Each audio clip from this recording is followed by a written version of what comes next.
Hey everybody, Kris Gethin here, and welcome to another episode of the Knowledge and Mileage podcast. The gentleman that is opposite me today, if you're watching the YouTube channel, on the other end from Amsterdam, is Boomer Anderson. Welcome to the show, brother. Thank you for having me, my friend. It's a conversation I've been looking forward to having for a long time. Yeah, there's several people that we know within the industry. A couple of people, Dr. Scott Scher being one of them, that was on the podcast just this week. But anyway, Boomer is a health optimization practitioner on a mission to elevate the human experience through health. And after graduating from university, Boomer had a successful career in investment banking in both New York and Singapore. But a health scare sent Boomer on quite a different path. And from the experience, Boomer started a successful clinical practice for entrepreneurs and executives looking to increase their performance by optimizing their health. And Boomer is also the host of the awesome Decoding Superhuman podcast that I listen to myself. And he serves as the head of health optimization practice in Europe for the Home and Hope Association, which is a non-profit organization, and a percentage of his profit from Boomer's podcast actually goes towards that. But thank you ever so much for being on the show. What I'd like to know is, how do you go from being an investment banker in like New York and Singapore to actually being in the business that you are in today? Yeah. How long do we have, Kris? Because I could give the abbreviated version or a long version, but I'll start with the abbreviated. Okay. And we'll see how we go from there. It's a very logical question once you read my bio. How does a kid go from investment banker flying all over the world doing these things to health optimization practitioner? And I want to just take a step back and say that health has always been a key focus of my life. I had the great fortune of having a mother who was a yoga teacher and sort of introduced me to the benefits of really that mind-body relationship very early on. And so when I went and graduated from university, like anyone who graduated from university in 2008 with a finance degree, I went to work on Wall Street. And it took a little bit while, but I brought the health back into my job in investment banking. This would be just as simple as exercise or following whatever the latest diet trends. I'll come back to that part in a moment because that actually got me in trouble. And I would notice and be able to calculate sort of what this return on health was, right? And so if I invested so much into my health, I would increase my bonus by X percent. And I quite literally had a calculation for that. Now, at the age of 30, I'd accomplished really all of my ambitions in investment banking and decided to leave. And the good thing is if you decide to leave on good terms, you serve out a resignation period. And during that resignation period, I went and ordered a kitchen sink of physicals. I don't know, Kris, do you get an annual physical? I assume you do, right? Yeah. And so typical annual physical, at least when I was growing up, and these are things that I've been running since I was 16, 18 years old, included measurements of cholesterol, maybe a urine test, a couple more blood tests, etc. But 30th birthday, why not get everything possible? And one of those tests was actually a cardiac CT calcium score. And the cardiac CT calcium score revealed that I had calcium in my heart. So you can imagine at the age of 30, having just resigned from a relatively high-paying job and going to start a business that was something completely different than what we're going to talk about here today, I found out that I had heart disease, which was the leading preventable cause of death in the world. And so that scare, if you will, kind of sent me off in a different direction. That direction really looked at unpeeling the layers of what was heart disease, because if you get diagnosed with heart disease, at least with certain practitioners, the first thing that they give you is a statin. And for me, it wasn't a cholesterol issue. It was a lot of what some of the emails you and I have exchanged in the past about. It was me flying over the world 4 to 6 hours a night, trying to jam in 10, 12 CrossFit workouts a week, all while living this high-stress lifestyle of an investment banker. And so that health scare made me take another path, made me take a step back and say, okay, how do I answer this question of how not to die? And really, allowed me to go through it in a data-driven approach because finance allowed, my experience in finance was with a lot of data. And so I was very connected to that.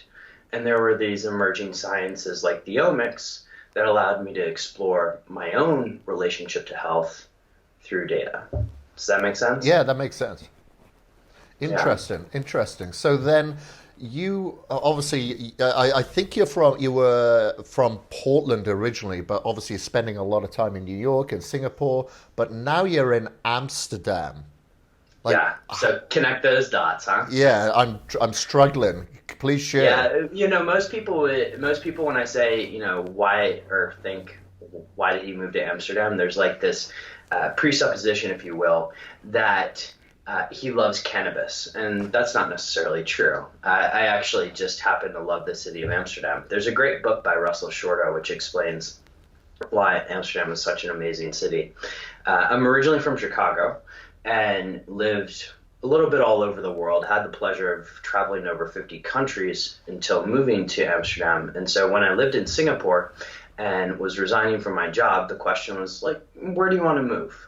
And we had the fortunate opportunity to, we being my fiance and myself, had the fortunate opportunity of moving really wherever we wanted. We both settled on Europe.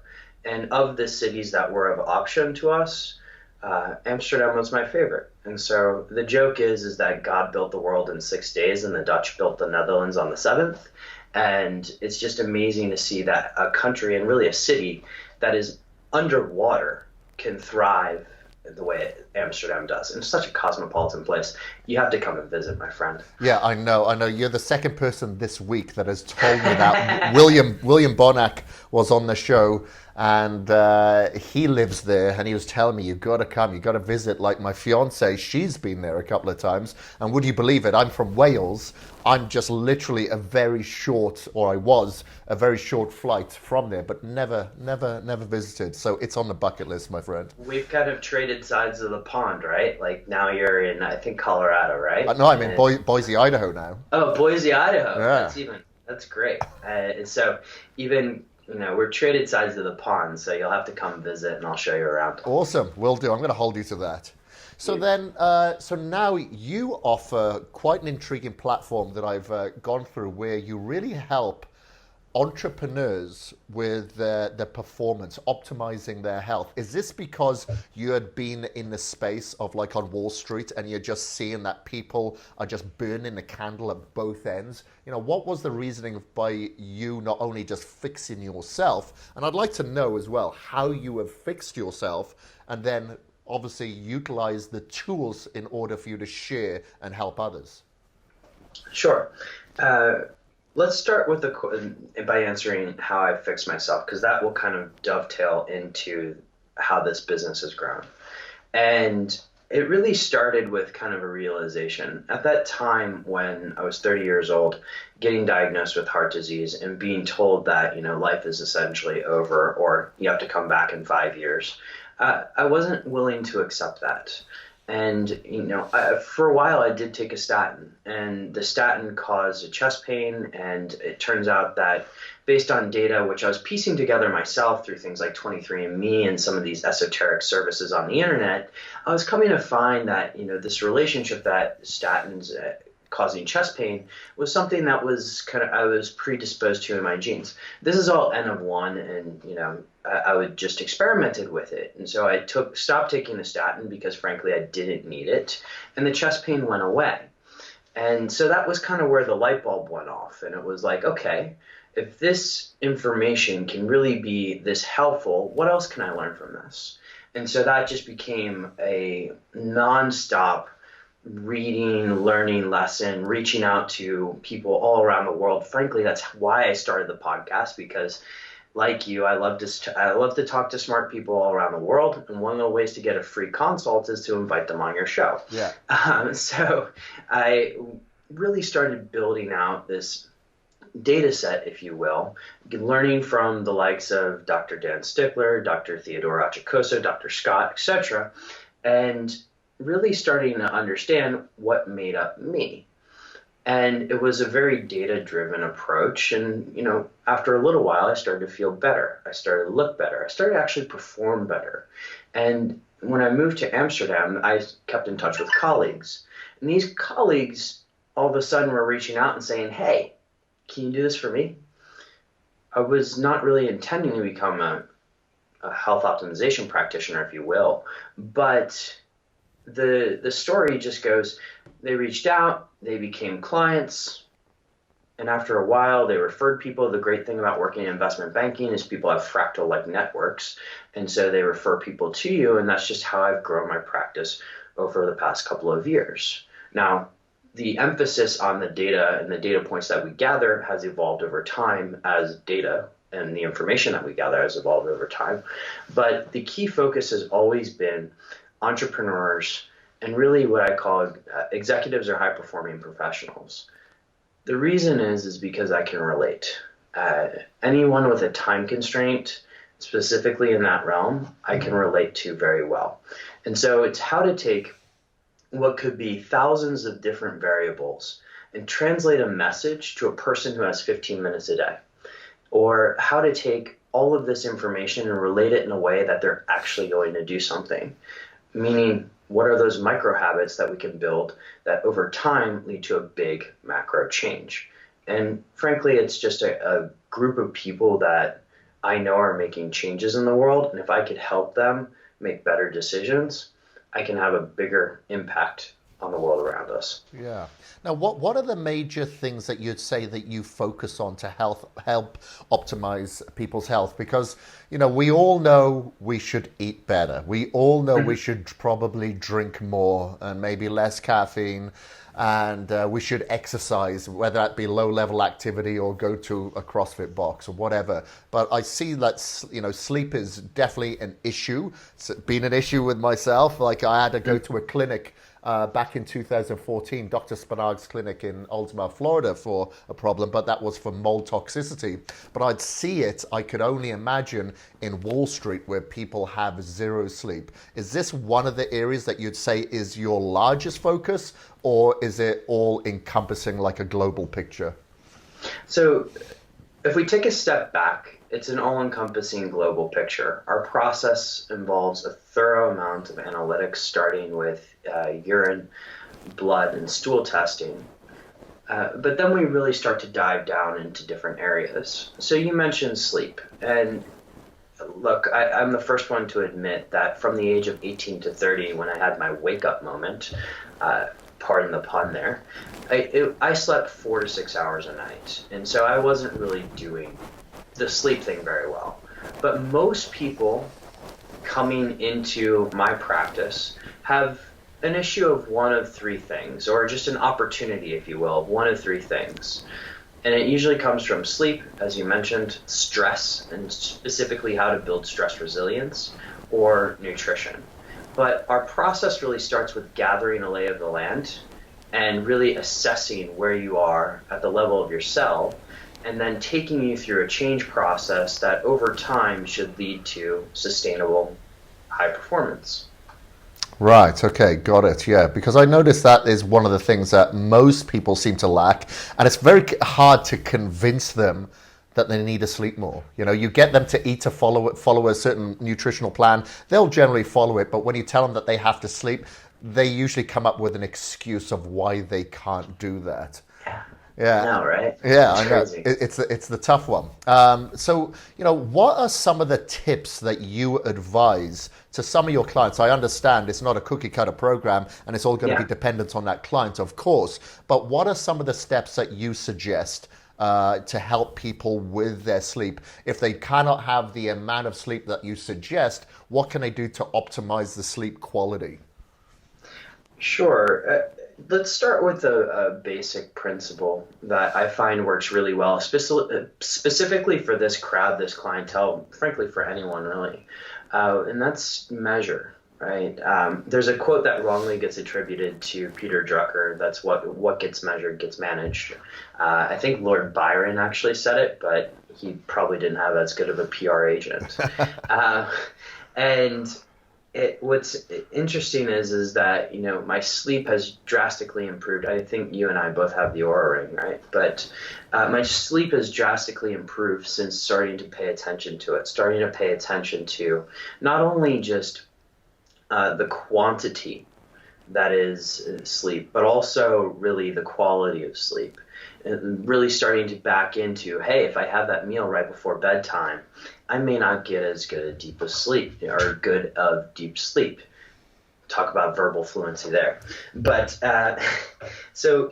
another couple of tips that I like is that, okay, let's start with small steps. Let's say you're starting with 4 to 6 hours a night like I was when I was 30 years old.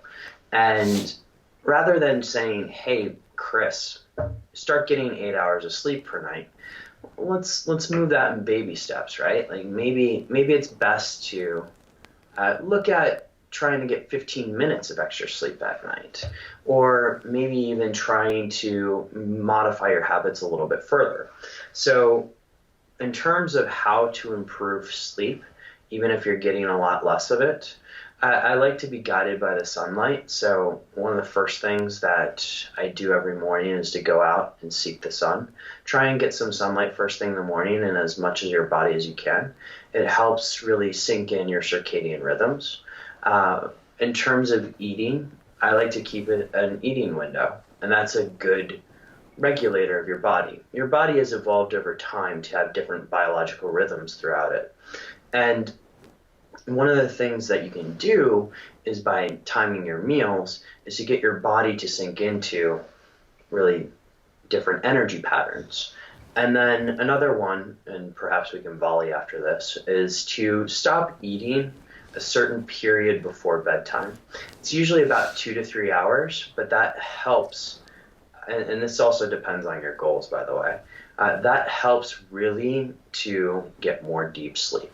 Does that make sense? Yeah, that makes sense. And I know there's going to be a lot of my listeners freaking out right now because a lot of them are into body comp. They're trying to build muscle as well. And they're like, wow, I have my casein shake just before bed. And some people, even I used to be one of these people, would wake up at like 3 o'clock in the morning, knock back a protein shake because I want muscle protein synthesis to stimulate all the time. I know that's not good for anti-aging, or mTOR pathway. However, that's the world that we live in today. So I want, does it matter what that person should eat or could eat a little bit closer to bedtime if they were to still want to, how can they get their pie and eat it? They're probably asking. Could they have protein?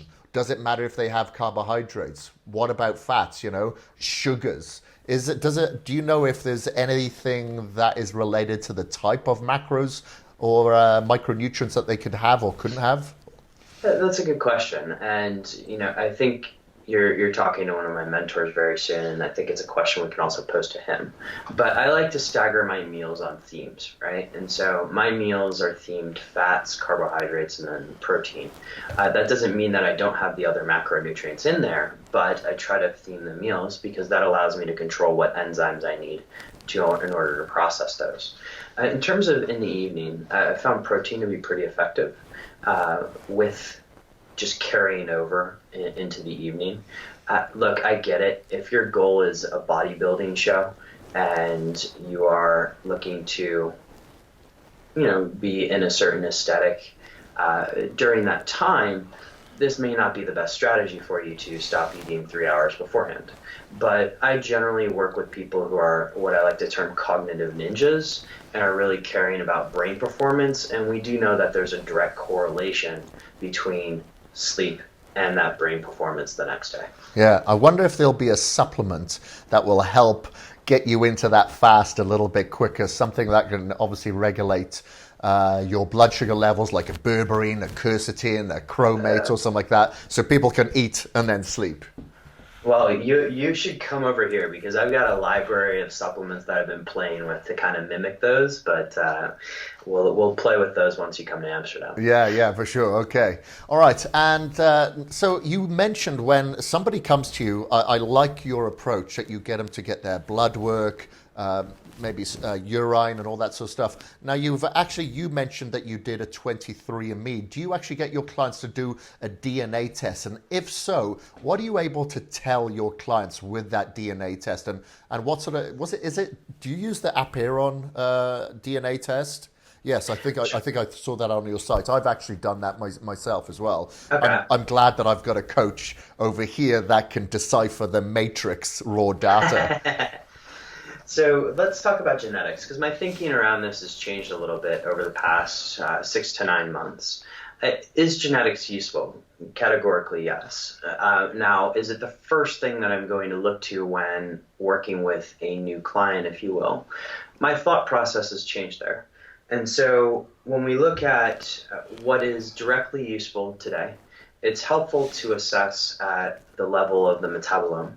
And so if you look at genetics, genetics is really the guide to, or the blueprint of you. Epigenetics is quite a trending topic right now, but genetics as the blueprint for you. Epigenetics is really where you are today. But we can even go more granular on where you are today at the cellular level to see where your cells have been and where they're going through the level of the metabolome. And so we do blood, urine, and stool testing to start with all of our clients in order to really assess where they are now. This is how we get a clear picture on toxicities like mercury, lead, etc. This is how we get a clear picture on vitamin and supplement need. I mean, Kris, you and I have probably collectively spent quite a lot of money on supplements, and wouldn't it be nice to know exactly what your body needs? And we're able to do this at the level of the metabolome. Then we're able to shift, really using network-wide range principles in order to shift the nutrients, if you will, and optimize you at that level. Now, let me take a step back, because you asked a question about genetics. Is it okay if I go down that route? Please do. Let's go down that rabbit hole. So, yeah, really, it is quite a rabbit hole, right? So genetics is probabilistic thinking at its finest.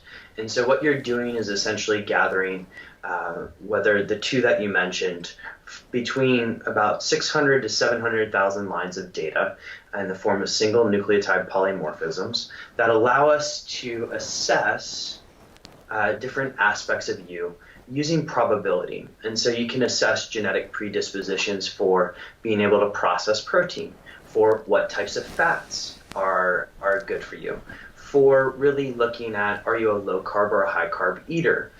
But again, it's just a probability thinking. We're not really sure using genetics how digestive enzymes are functioning, and that's where the metabolome is really helpful. But genetics itself, I like to use it as that guide, that overarching blueprint, but really dive in to the level of the metabolome. And this is something that we get into really teaching clinicians and practitioners through the Home Hope Foundation as well. Right. Okay. Interesting. That's fascinating stuff. So when you're working with a client, like it sounds like the majority of them want to actually improve their cognitive function. They want to be more efficient with what they're trying to accomplish. Is there like a timeline of expectancy that your clients have to feel this change? And if so, like, are you able to meet that, or what is your deliverable? I know everyone's going to be different, but what is the transformation that people tend to experience?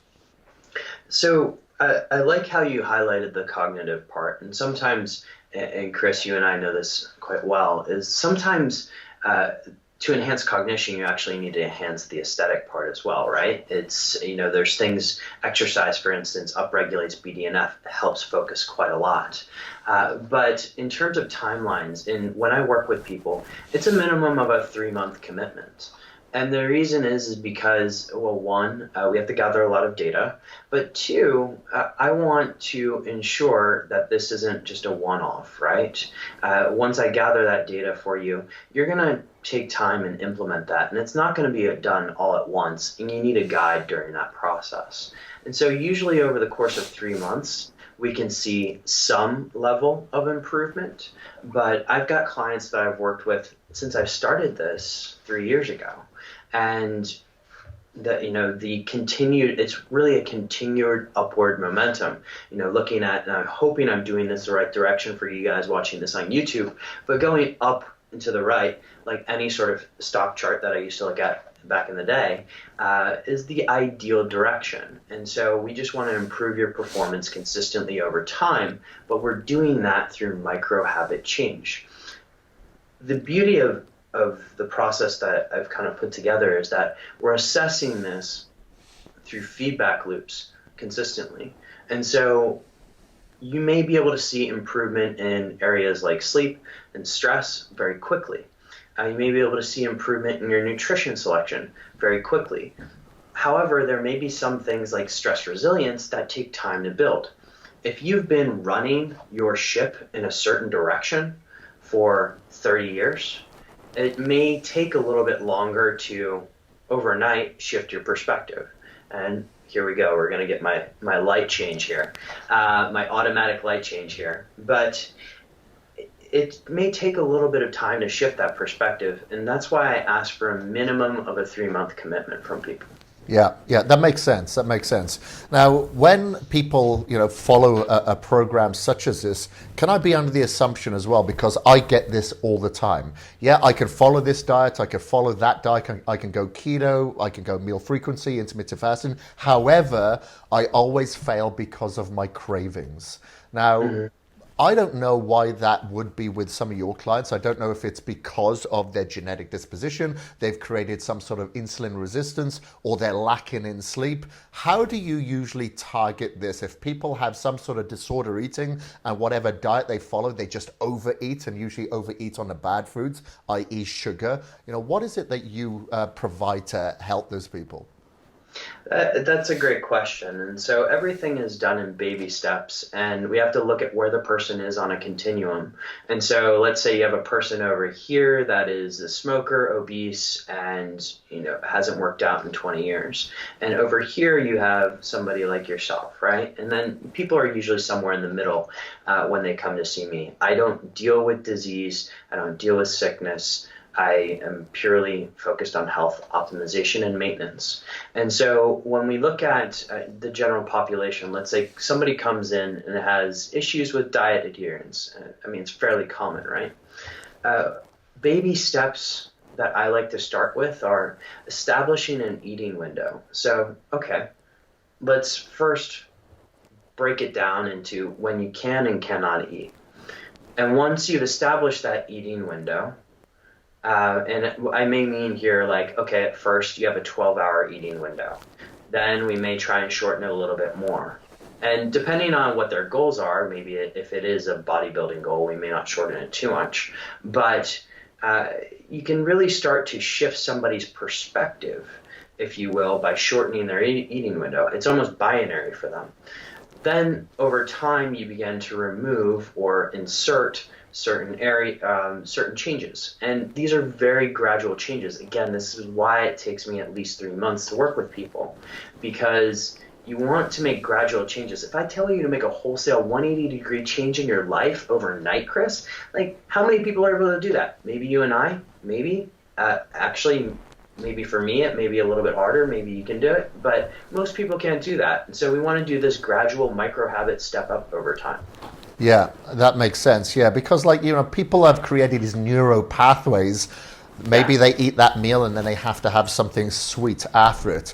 That neuro pathway that was a little lane has now become a motorway. It's going to take time to rewire that thought process to not overeat, so it does take time. You have to chip away at these things. I totally agree. And coming back to it, like, I have found that a lot of people do overeat on carbohydrates, and they've created some sort of dependency on glucose, breaking down that carbohydrates and having something sweet, and fluctuation within their blood sugar levels. And if they do go like keto maybe for a couple of weeks, after... Boom. Yeah, and it's just it can be a reset for some people, other people not. But I found that worked. For my father, for instance, he was eating overeating on carbohydrates, and got him on a keto for a while, and that tend to work. But on other people, It just doesn't, and I think that's where you can really take a lot from your genetic testing, your blood work, to see exactly what is going to work for some people and not for others. Because like with the Apeiron testing, there's like the 750,000 variables. It's unbelievable. So what we have today with this quantification, I tell people, take advantage of it. Like I wear a blood glucose monitor. I, like you, have the Aura Ring. It's like you're surrounded by coaches and personal trainers that can provide you the data to better help you as a trainer and as a client. I think it's phenomenal and everybody should take advantage of it. Absolutely. And by the way, when you're talking about the switch from carbs to keto earlier, I thought you were going a completely different direction than you did. But I completely agree with you. My father is a very prime example as well. He was following, we'll call it the standard American diet, for a very, very long time. High carbs, high fat. We just dropped one, and he dropped 50 pounds quite easily. And that was a modified ketogenic diet. And it can be very beneficial for people. But if you're going to invest all this time, if you're going to invest really on a path, and I like to think of it as a path for the rest of your life rather than a path for like the next 3 months, if you're going to invest all of that, why not invest in the data of you? And you can get that quite easily through some of these tests that we've discussed today, through, whether it's a Puron 23andMe, genetic testing as well, but also just some of these feedback loops that you're able to insert in your life on a day-to-day basis through wearable technology. I'm a big fan and have been involved in the Quantified Self group since 10 years ago or however long it's been. And these little N of 1 experiments that we do with ourselves are great ways to instigate behavior change with very little cost investment up front.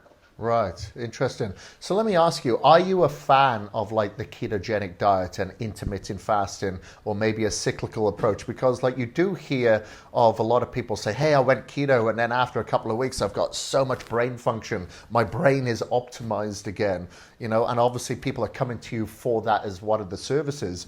Are you a fan of this approach and maybe, sprinkling some intermittent fasting in there too?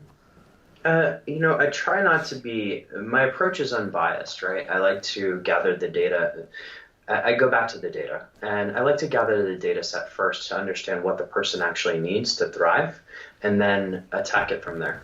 And in certain people, that may be a slightly higher carbohydrate diet, particularly if you have Irish ancestry, ironically.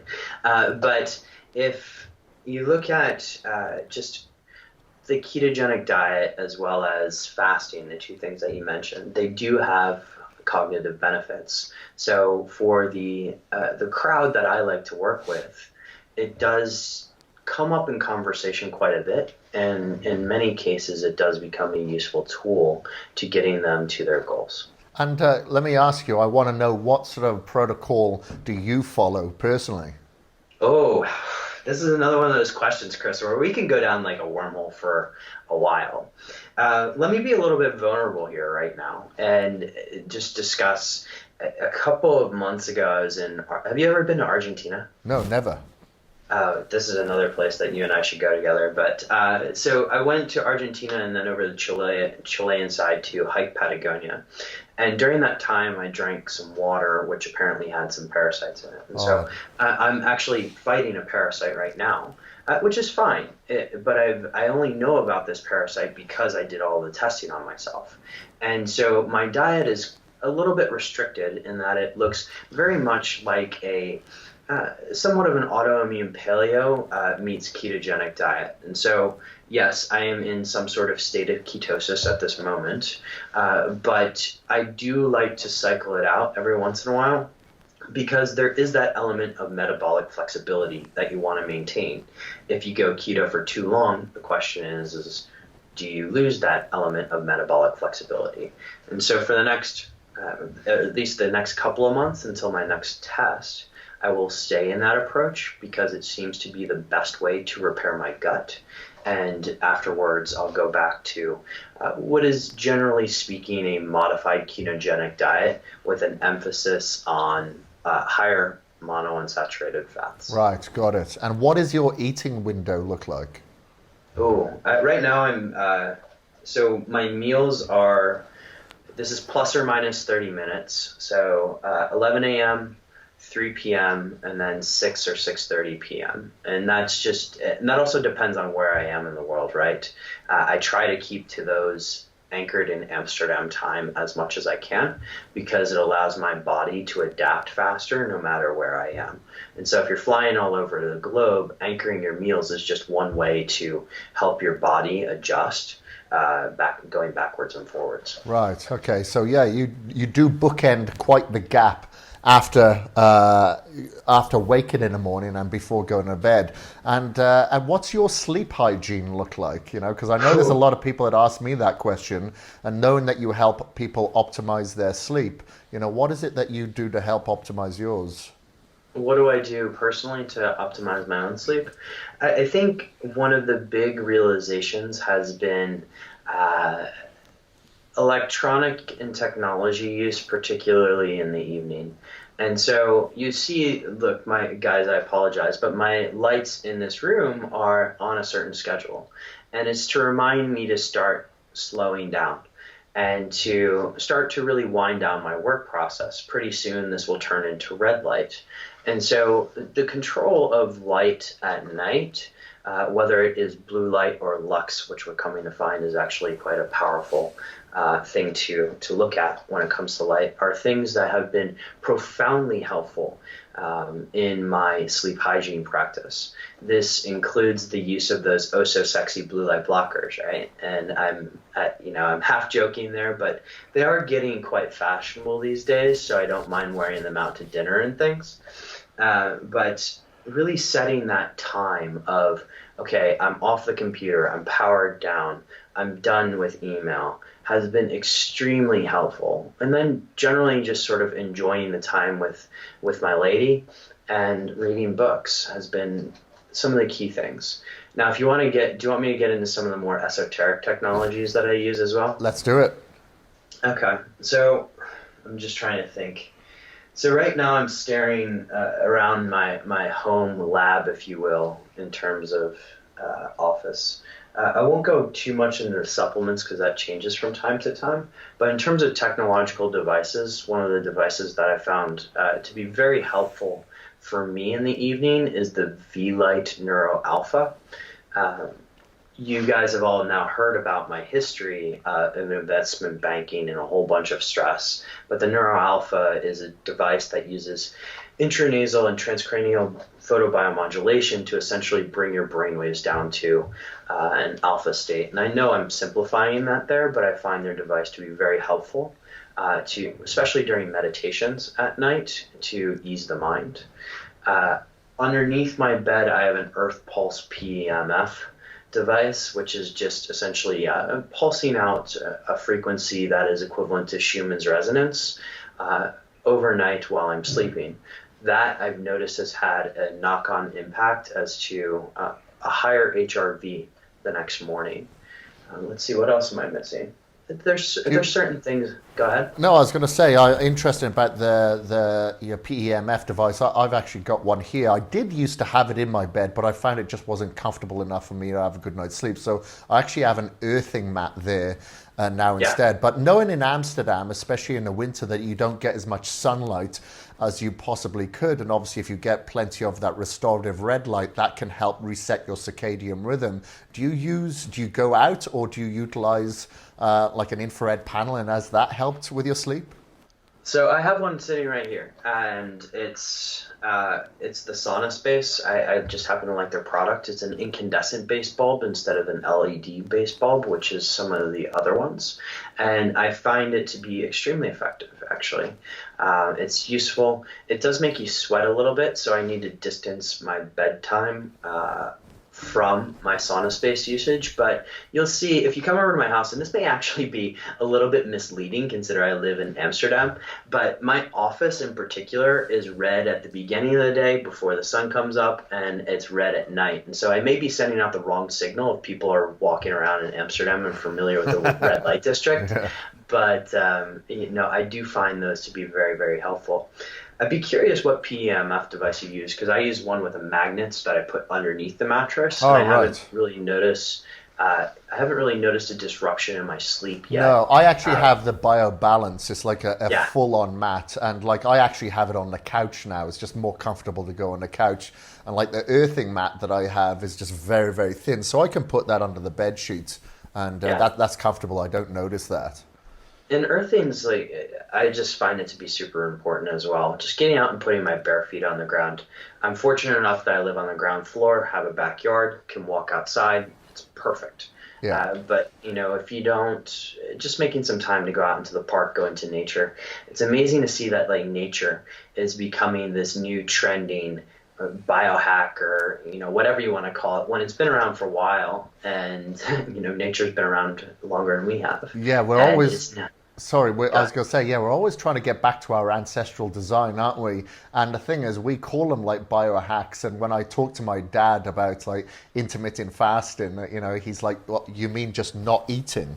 I'm like, yeah, yeah, that's it. We've just come up with this funny biohacked terminology to accompany it now. Exactly. It's funny the way things come full circle and just slap a new trending tag on it. Yeah, yeah, for sure. Yeah, well, I wanted to ask about the like your infrared light because that is something that's definitely helped me. I think Yep. earthing has helped. I to the extent now I take my earthing mat, especially when I go to a hotel. If I'm Yeah. staying somewhere, I need to earth myself pretty much as soon as possible and sleep that way, and it does definitely help with my sleep.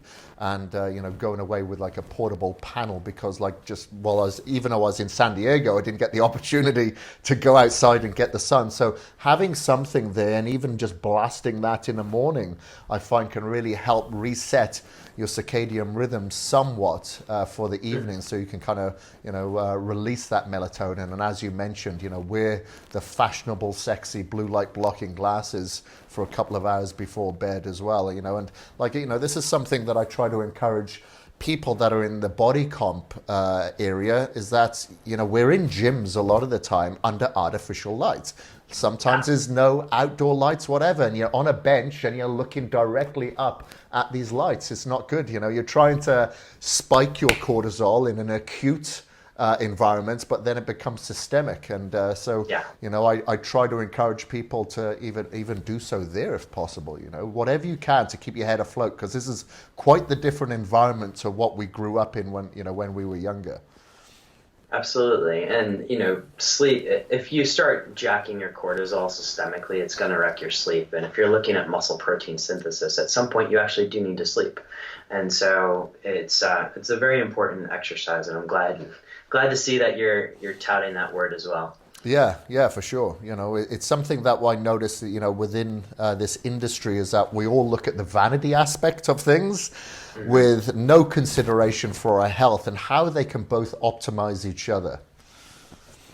Absolutely. Yeah. Well, anyway, thank you very much, Boomer. I really, really appreciate you taking your time because I know it's getting a little bit later for you there in Amsterdam for being on the Knowledge and Mileage podcast. Now, I'm sure there's a lot of people out there thinking, okay, I'd like to get in touch with this guy. I'd like to possibly employ his services because I want to optimize my brain and my performance. How can I get in touch with you?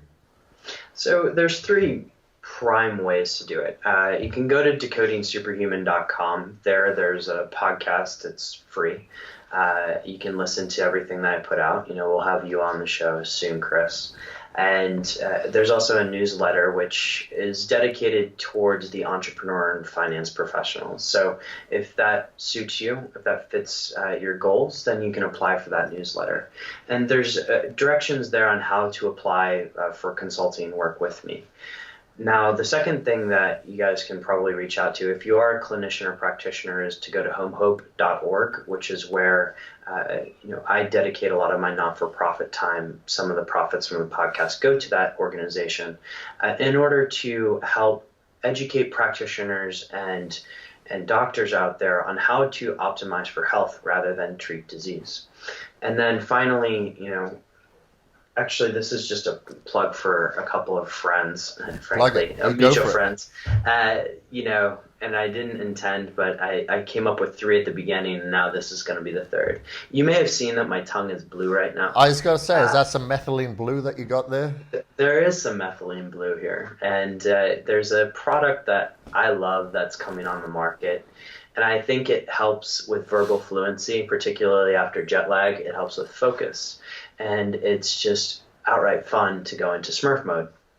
And so it's called Blue Canatine, and it's by the guys over at Triscriptions, so you can check out their product. It's triscriptions.com. Awesome. Yeah. I actually got some of that sent to me about 3 weeks ago to try out. And both myself and my fiance were out there snowboarding with blue tongues. I double dropped because I was a bigger guy. I took two of those bad boys. But Wow. it's good stuff. It's good stuff. You are the second person in the past 72 hours that I've met that's double dropped. I haven't done more than one, but maybe one of these days when I'm feeling crazy. When you're jet lagged, when you're fully jet lagged, maybe that's when you'll go overboard. Absolutely. Or when you come to Amsterdam and visit, Kris. Yeah, for sure, brother. All right, and everything that we've spoken about today, we will put in the show notes as well, so please do check that out. Boomer Anderson, thank you ever so much for joining us on the show. It's been an absolute pleasure, my friend. Appreciate you, Kris, and I appreciate your audience. Thank you for the time. Thank you. Appreciate it. Okay, that is the Knowledge and Mileage podcast, everybody. We is out until next week.